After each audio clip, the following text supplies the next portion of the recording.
اب آئیے ذی الحجہ کے مہینے کی طرف کہ ذی الحجہ کا مہینہ انتہائی مبارک، یوں تو پورا مہینہ برکت والا ہے، لیکن خصوصی طور پر جو قرآن مجید سے احادیث شریفہ سے ہمیں معلوم ہوتا ہے وہ ذی الحجہ کے ابتدائی 10 دن انتہائی مبارک ہیں، انتہائی مبارک، اور اس میں اللہ تعالیٰ کی طرف سے کچھ احکامات بھی ہیں اور ان کی بہت بڑی فضیلت ہے۔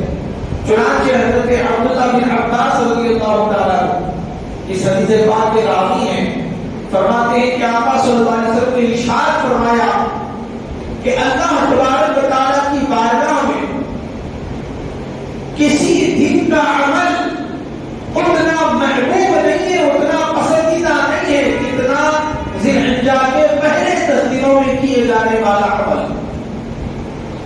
یعنی ذی الحجہ کے پہلے 10 دنوں میں، پہلے عشرے میں کیے جانے والا جو عمل اللہ کو جتنا پسند ہے اتنا کوئی اور عمل عام دنوں میں کیے جانے والا پسندیدہ نہیں ہے۔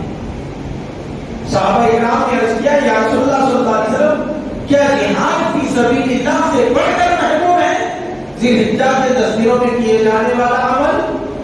جہاد فی سبیل اللہ سے زیادہ محبوب؟ حضور صلی اللہ علیہ وسلم نے فرمایا کہ ہاں، البتہ جو شخص اپنا مال اور اپنی جان لے کر اللہ کی راہ میں نکلا اور ان میں سے کوئی چیز لے کر واپس نہیں ہوا، یعنی سب کچھ قربان کر دیا، یعنی جس کا جہاد میں جان بھی قربان ہو گئی اور سارا مال بھی قربان ہو گیا، وہ بے شک بلا شبہ زیادہ محبوب ہے اللہ تبارک و تعالیٰ کی بارگاہ۔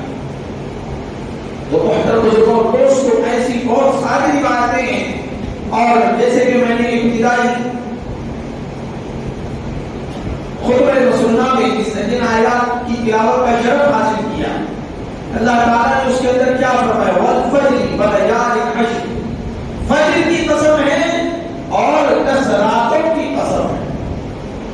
جمہور مفسرین کرام کا یہی کہنا ہے کہ یہاں پر 10 راتوں سے مراد ذی الحجہ کی پہلے 10 دن ہیں، دن بھی راتوں میں شامل ہے، یاد رکھیے، لیکن چونکہ اللہ تعالیٰ کو رات زیادہ محبوب ہے اس لیے وہ راتوں کا ذکر فرماتا ہے۔ اور شعب ایمان کی روایت میں یہ بات معلوم ہوتی ہے کہ ذی الحجہ کے ابتدائی 10 راتوں میں کیے جانے والے عمل کا ثواب شب قدر میں کیے جانے والی عبادت کے برابر ہے۔ اللہ بڑی سبحان اللہ، فضیلت کی بات ہے، ثواب کی بات ہے اور انتہائی خوشی کی بات ہے، تو ہمیں سبحان اللہ کہنا چاہیے کہ اللہ تبارک و تعالیٰ نے ہم گناہگاروں پر کتنا بڑا کرم فرمایا ہے کہ وہ موقع کے ساتھ دنیا کی اعتبار سے جس کو کہتے ہیں بمپر آفرز وہ رہتا ہے ہمارے لیے ثواب کی۔ یہ دنیا دار الامتحان ہے، یہاں پر پیسے کی قیمت ہے، یہاں پر دولت کی قیمت ہے، یہاں پر روپیے کی قیمت ہے، لیکن آخرت دار البقا ہے، وہاں پر ثواب کی قیمت ہے، وہاں پر ثواب کی اہمیت ہے۔ یہ دنیا کی زندگی عارضی ہے، چند دن کی دنیا ہے، یہ دنیا موت کے ساتھ ختم ہو جائے گی، لیکن پھر اس موت کے بعد جو آنے والی دنیا ہے وہ آخرت کی دنیا ہے۔ وہ آخرت کی دنیا میں پھر موت نہیں ہے، وہ ہمیشہ کی زندگی ہے۔ اس زندگی میں اگر بننے کے لیے بڑی چیز کام آ سکتی ہے تو وہ ثواب ہے، وہ ثواب ہے۔ اور اللہ تبارک و تعالیٰ نے ثواب کے طور پر، ثواب کی خاطر اپنے بندوں کے لیے بے شمار ذرائع رکھے ہیں، بے شمار بڑے بڑے ذرائع رکھے ہیں کہ اس کا بہت بڑا کرم ہے۔ ان میں سے ذی الحجہ کی ابتدائی 10 دن ہیں کہ ہر عبادت کا ثواب اللہ تبارک و تعالیٰ بڑھا دیتا ہے۔ یہاں تک کہ آقا صلی اللہ علیہ وسلم نے فرمایا ذی الحجہ کے ابتدائی 10 دن تمام سال کے دنوں کے سردار، تمام سال کے دنوں کے سردار۔ رمضان کا مہینہ جیسے مہینوں کا سردار ہے، ذی الحجہ کے 10 دنوں کے سردار۔ تو یہ کتنے مبارک دن ہیں، ظاہر سی بات ہے اس میں جب ثواب بڑھ رہا ہے، عبادت کا ثواب بڑھ رہا ہے، تو پھر گناہ کا وبال بھی بڑھ جائے کہ ان 10 دنوں میں خاص طور پر گناہ سے بے انتہا پرہیز کرنے کی ضرورت ہوتی ہے، بچنے کی ضرورت ہوتی ہے کہ کہیں اللہ ناراض نہ ہو جائے، کیونکہ اللہ تعالیٰ کو یہ 10 دن بہت محبوب ہے۔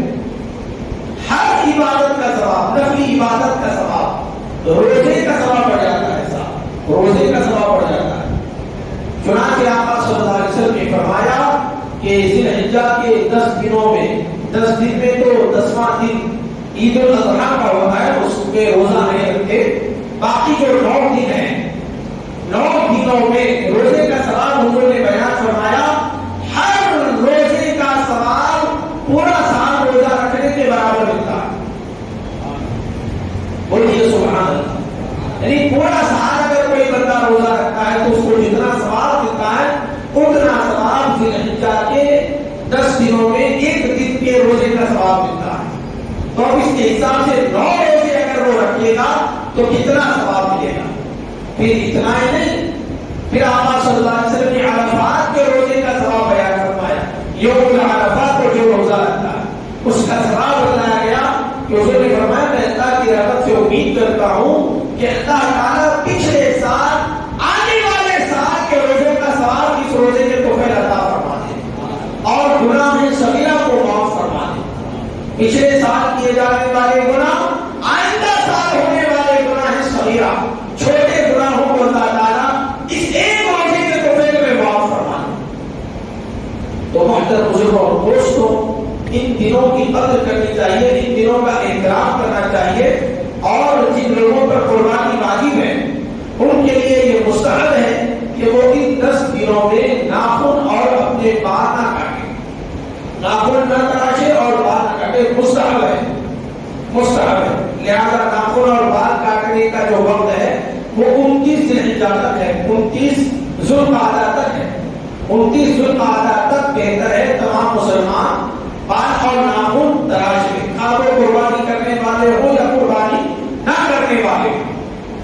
لیکن جن پر قربانی واجب ہو گئی ہے ان کے لیے یہ زیادہ بہتر ہے، چونکہ خاص طور پہ آقا صلی اللہ علیہ وسلم نے ان کے لیے حکم بیان فرمایا ہے کہ ان کو چاہیے کہ وہ اپنے بال اور ناخن نہ کاٹیں. یہ مستحب ہے. اگر کوئی بال اور ناخن کاٹ دیتا ہے، مثلا 2 ذی الحجہ کو یا 3 ذی الحجہ کو یا 5 ذی الحجہ کو ناخن تراش لیتا ہے، تو اس کا مطلب یہ نہیں ہے کہ وہ قربانی نہیں کر سکتا. اس کا مطلب یہ نہیں ہے کہ اس پر قربانی واجب ہے تو وہ قربانی ادا کرنا ہے، وہ تو واجب ہے، وہ کیسا بھی ادا کرنا ہے. البتہ ثواب نہیں ملتا وہ بال اور ناخن تراشنے کی وجہ سے. بال اور ناخن نہ تراشے گا تو ثواب ملتا ہے. ہاں البتہ جو بغل کے بال ہوتے ہیں اور جو زیر ناف کے بال ہوتے ہیں ان بالوں کے بارے میں یاد رکھ لیں 40 دن کا وقت گزر جانے پر ان بالوں کو کاٹنا واجب ہوتا ہے، ان بالوں کو نکالنا واجب ہوتا ہے. اگر کوئی خدا نخواستہ ذو الحجہ کے 10 دنوں میں اپنے بغلوں میں وہ بال پاتا ہے اور 40 دن ہو چکے ہیں تو اس کو چاہیے کہ وہ بال نکال لے، کیونکہ یہ واجب ہے، نہ نکالنے پر گناہ ہوتا ہے. کیونکہ وہ بال ایسے ہیں کہ بغل اور زیر ناف کے بال نکالنے کا جو حکم دیا گیا اس میں ایک حکمت یہ بتائی گئی کہ وہ بال چونکہ پسینے میں ڈوبے ہوتے ہیں، چکناہٹ ان بالوں پر زیادہ ہوتی ہے اور ممکن ہے کہ غسل کرنے کے وقت، نہانے کے وقت ان بالوں پر پانی نہ بہے. یعنی پانی تو آپ بہا سکتے ہیں، غسل میں یاد رکھیے غسل میں بغلوں کو کھول کر بغلوں کے اندر پانی کا بہانا ضروری ہے. خالی ایسے ہی اوپر موڑے پر پانی ڈالیں گے اور یہ سمجھیں گے کہ بغلوں کے نیچے پانی بہ گیا، یہ خیال غلط ہے. غسل میں جو 3 فرض ہیں، غسل کرتے وقت جس پر غسل فرض ہو جاتا ہے 3 فرض ہیں. پہلا سر سے لے کر پاؤں تک پانی کا بہانا، تمام بدن پر پانی کا بہانا. دوسرا فرض اچھی طریقے سے کلی و غرارہ کرنا. تیسرا فرض ناک کی نرم ہڈی، ماسے کی نرم ہڈی تک پانی کا چڑھانا، پانی کا پہنچانا. یہ 3 فرض ہیں.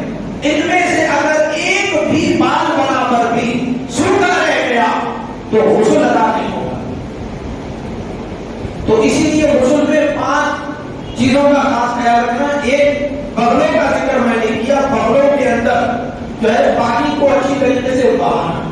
اور دوسرا، ناک کے اندر چونکہ پبلی کا جو حصہ سوراخ والا ہوتا ہے آسانی سے پانی اس کے اندر نہیں جاتا، لہذا اس طرح ہاتھ رکھ کر پانی کو ڈالیں اور پھر جب ببی کے اطراف میں اچھی طریقے سے پانی جمع ہو جائے ہاتھ چھوڑ دیں، پانی اچھی طریقے سے نکل جائے گا. پھر داہنے کان میں پانی کو ڈال کر تھوڑا سا سر کو ٹیڑھا تاکہ کان میں غسل کا پانی جم جائے اور پھر کان کو سیدھا کر دے وہ پانی نکل جائے. پھر اسی طرح بائیں کان میں کریں. کوئی یہ نہ سوچے کہ بھائی کان میں جب پانی ڈالیں گے تو وہ پانی کہیں اندر تو نہیں جاتا, تو نہیں جاتا پانی اندر, اس لیے کہ کان کے اندر سے کوئی راستہ نہیں ہے پانی اندر جانے کے لیے, دماغ کی طرف پانی جانے کے لیے کوئی راستہ نہیں ہے. یہ کان کے اندر پانی کو اچھی طریقے سے پہنچانا واجب ہے. جہاں جہاں تک پانی کو پہنچانا مناسب ہے, ممکن ہے, وہاں تک غسل کے دوران پانی کو پہنچانا فرض ہے. ہاں البتہ جہاں پانی کو پہنچانا ممکن نہیں ہے وہاں پر پانی کا پہنچانا فرض نہیں ہے. جیسے آنکھ کے اندر پانی کا پہنچانا ممکن نہیں ہے, لہٰذا آنکھ کے اندر پانی کا پہنچانا فرض ہے. ایسا نہیں کہا جا سکتا کہ پھجلیوں کو کھائے اور بیجوں پر پانی کو بہائے, نہیں کہا جا سکتا. تو جہاں جہاں پانی کا پہنچانا ممکن ہے وہاں تک پانی کا پہنچانا غسل کے اندر فرض ہے. یہ مسلم قاعدہ میں نے آپ کے سامنے ذکر کر دیا. تو پہلے کیا ہے, زیر ناف کے بال, اور زیر ناف یعنی بکری کے نیچے جو بال ہوتے ہیں اور پھر بغلوں کے اندر جو بال ہوتے ہیں, 40 دن کے اندر ان بالوں کو نکالنا واجب ہے. واجب ہے, 40 دن ہو جائیں گے اور اگر کوئی بال نہیں نکالے گا تو وہ گناہگار ہوگا. اس کی حکمت میں نے عرض کر دی, کیونکہ وہ بال غسل میں عام طور پہ نہیں بھیگتے, ان کو نکالنا ہی بہتر ہے, ان کو نکالنا ہی بہتر ہے. تو اگر ایسے بال اگر 10 کے 10 دنوں میں ہے تو 5 لوگ یہ سوال کرتے ہیں کہ داڑھی بنا سکتے ہیں کیا موسیٰ بھائی؟ عام دنوں میں داڑھی کا نکالنا گناہ کا کام, عام دنوں میں داڑھی بڑھانا گناہ کا کام ہے. ذوالحجہ کے 10 دنوں میں تو بدل جاؤ گا, گناہ کا کام ہوگا نہیں بھائی. گناہ ہے, آپ کبھی بھی کریں کہیں بھی کریں, لیکن بعض مقامات کے ساتھ گناہ کا بوال بھی بڑھ جاتا ہے. جیسے مسجد میں گناہ کرنا چاہتے ہیں تو گناہ مسجد کے باہر کریں یا مسجد کے اندر کریں, گناہ ہے, لیکن مسجد کے اندر گناہ کرنا مسجد کے باہر گناہ کرنے سے زیادہ خطرناک ہے, زیادہ خطرناک جی. اسی طرح دلوں کے ساتھ گناہ کا وبال بڑھ جاتا ہے, گناہ کا عذاب بڑھ جاتا ہے. جیسے کوئی جگہ کے ساتھ بھی گناہ کا عذاب بڑھ جاتا ہے, جیسے کوئی حج پر گیا ہوا ہے وہاں پر گناہ کر رہا ہے معاذ اللہ, تو عام دنوں میں تو گناہ تھا, لیکن حج کے اندر گناہ کرنا بدرجہ اور زیادہ گناہ وبال ہوگا, زیادہ عذاب ہوگا. ایسے ہی یہ ذوالحجہ کے 10 دن اللہ کے پیارے دن ہیں, محبوب دن ہیں, پسندیدہ دن ہیں. ان دنوں میں اگر کوئی گناہ کا کام کرتا ہے تو ظاہر سی بات ہے اس کا عذاب بھی زیادہ ہوگا. لہذا کوشش تو یہ کرنی چاہیے کہ مسلمان ہے, مسلمان کی سیرت میں اس کے چہرے میں داڑھی کی ساتھ کی ہے. اسی لیے کہتے ہیں نا, داڑھی بنانے کے بارے میں کہتے ہیں چہرہ بنانا. چہرہ بنانے کا مطلب داڑھی کو آپ نکال رہے, مطلب اپنے چہرے کا حصہ نکال رہے ہیں. اور اگر کوئی داڑھی کو سنبھال کر رکھتا ہے, محفوظ رکھتا ہے, ایک مشت کے برابر, ایک مٹھی کے برابر اپنے بالوں کو محفوظ رکھتا ہے, مطلب اپنے کو چہرے کی حفاظت کر رہا ہے. یہ اللہ تعالیٰ نے انسان کی فطرت میں رکھا. لہذا عام دنوں میں داڑھی کو نکالنا مناسب نہیں ہے, سنت کے خلاف عمل ہے. تو ذوالحجہ کے 10 دنوں میں بدل جا اور اس سنت کی حفاظت ہونی چاہیے, داڑھی کے بالوں کی حفاظت ہونی چاہیے. البتہ جو بال نہیں نکالنے کے بارے میں کہا گیا وہ سر کے بال ہیں اور